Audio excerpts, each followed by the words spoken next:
Sabíeu que existeixen un Romeu i Julieta andorrans?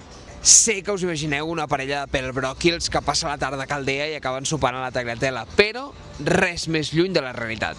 Avui, al Policlin SL, és a dir, jo i la meva càmera, hem vingut fins a Andorra, primer de tot a pelar-nos de fred i després per explicar-vos una bastant depriment llegenda d'aquesta terra. Escolta, que allò del fred no és broma, Jo crec que entre això i només la gentada que hi ha, haurem de buscar un lloc més tranquil.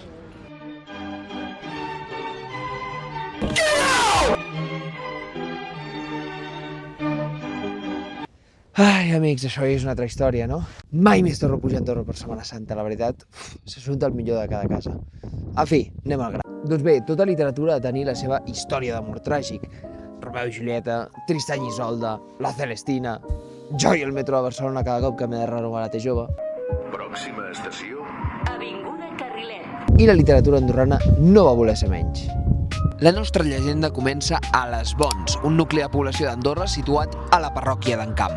Deixeu-me fer un aclariment per quan dic que està situat dins de la parròquia d'Encamp, no vull dir que estigui ficat dins una església, Per qui no ho sàpiga, jo, abans de començar a fer aquest vídeo, Andorra està dividida en 7 territoris diferents anomenats, vinga, som-hi tots, 1, 2, 3, parròquies, efectivament.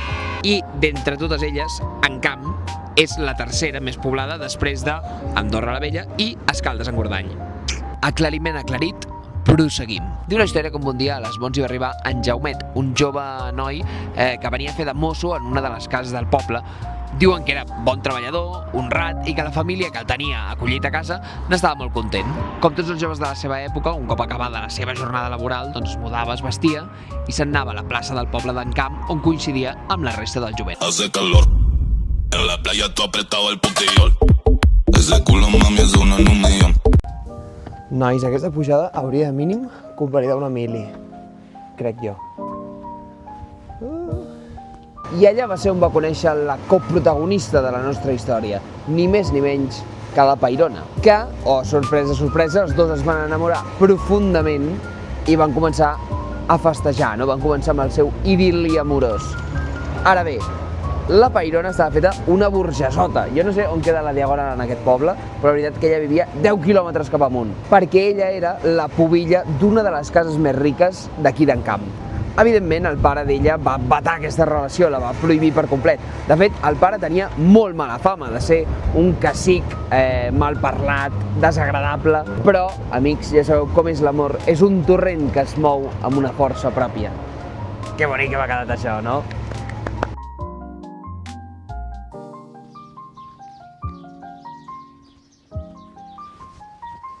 Els dos amants es van seguir veient en privat, mantenint viva la flama del seu amor, fins que un dia el cacic els va enxampar en l'acte.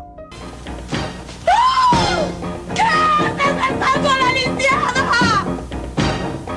Así es que era de de quien estabas enamorada, maldita lisiada. Bé, no sé si en l'acte, però els va enxampar, bàsicament. El pare, embogit i amb aquesta lògica que acostuma a tenir la gent amb molts diners i poc criteri, va treure una escopeta i va disparar a l'amant de la seva filla. Si bé és cert que les bales no li van donar, van servir una mica d'advertència, però quina advertència, no? No content amb una temptativa d'homicidi, que ja és dir, no? Va prometre a la seva filla un càstig exemplar perquè mai més tornés a veure aquell home. Tot plegat va deixar el Jaume preocupat, però sobretot furiós per com l'havia tractat el pare de la Peirona, així que va decidir passar a l'acció. Ahora me toca a mí. Així que un cop caiguda la nit, Jaumet es va dirigir a una de les propietats del cacic, la va omplir de palla i va calar-hi foc. Com qui no vol la cosa. Amb la venjança ja consumada va anar a dormir sense ser conscient del greu error que havia comès. Quan va despertar, però, va descobrir la terrible veritat.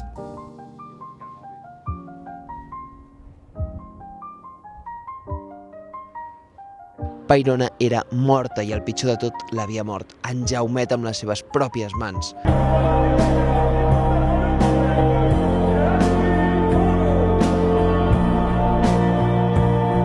Perquè es veu que aquella mateixa nit Peirona dormia tancada amb pany i forrellat, castigada pel seu pare, a la torre que en Jaumet havia anat a cremar. Oh, quina tragèdia! Devastat, el jove va anar-se a entregar a les autoritats perquè no concebia conviure la resta de la seva vida amb aquest crim que havia comès i, evidentment, la sentència va ser la pena capital, l'execució. Gent, això no sortirà a les guies de la Lonely Planet, però us prometo que aneu a veure la millor vista d'Andorra que veureu mai. I si no, hauré perdut el temps pujant escales.